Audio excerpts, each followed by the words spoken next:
obviously people can go take a museum hack tour, which is still running as a business. But I'm so fascinated as someone who I don't know if I could tell. If someone asked me the question, how do you do a museum? I don't feel like I would have the answer you would. And I feel like you have a better answer. Yeah, I'll tell your listeners exactly how to visit a museum. And they're in San Francisco. Have you been to the Legion of Honor? I have. Yeah, it's a nice museum, right? That one and the D. Young are two really nice museums there. So here's how to visit. Here's exactly from all my time. And I've been to the Metropolitan Museum of Art more than 1,000 times. And I've been to many other museums. Here is how you should go about experiencing a museum for the first time. So you're going to a new museum. Any museum, or is it, specific categories work better than others for this? This applies to any museum. Museum Hack, in my opinion, works best for art museums. But the hack, the special sauce I'm about to tell you, the way to approach works for any museum. And here's what you're going to do. As soon as you get there, you're going to go in right where you buy your ticket, you'll get a map. And you are going to walk the entire floor plan, and you're not going to stop.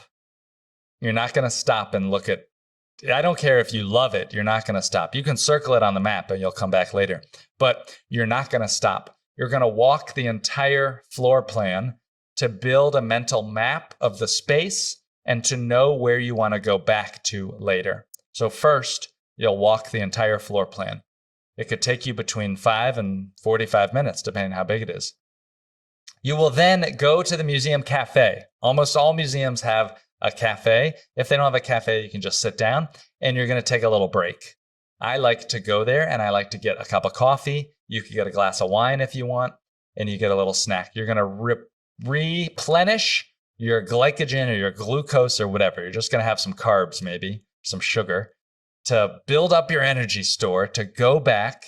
Now that you've seen everything briefly, you will now go back and look closer at the things that captured your mind and interest. What happens to many people, why we do this, is, have you ever done this? You go to a new museum and you spend like the first hour looking at the stuff that you happen to just walk, like you waste all of your cognitive load and looking energy on things that you don't even want to look at, because the best stuff sometimes is at the very end, the stuff that you're most excited about. And by the time you get to that stuff, you're tired and you're exhausted. So the way to do it is to walk through the entire floor plan. Do not stop at anything. Circle things on the map. Go to the cafe, take a break, and then go back and look closer and deeper at the things you're curious about.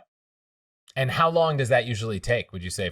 I know there are museums of different sizes, but how long would you tell someone to budget for a trip to a museum?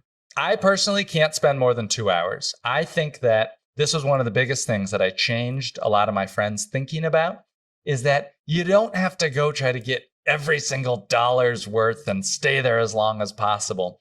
I can spend about 2 hours at a museum before I get tired.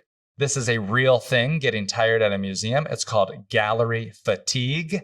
It happens because we're not in an activated space. We're quiet, we're thinking, we don't know how we're supposed to act. It can be stressful sometimes.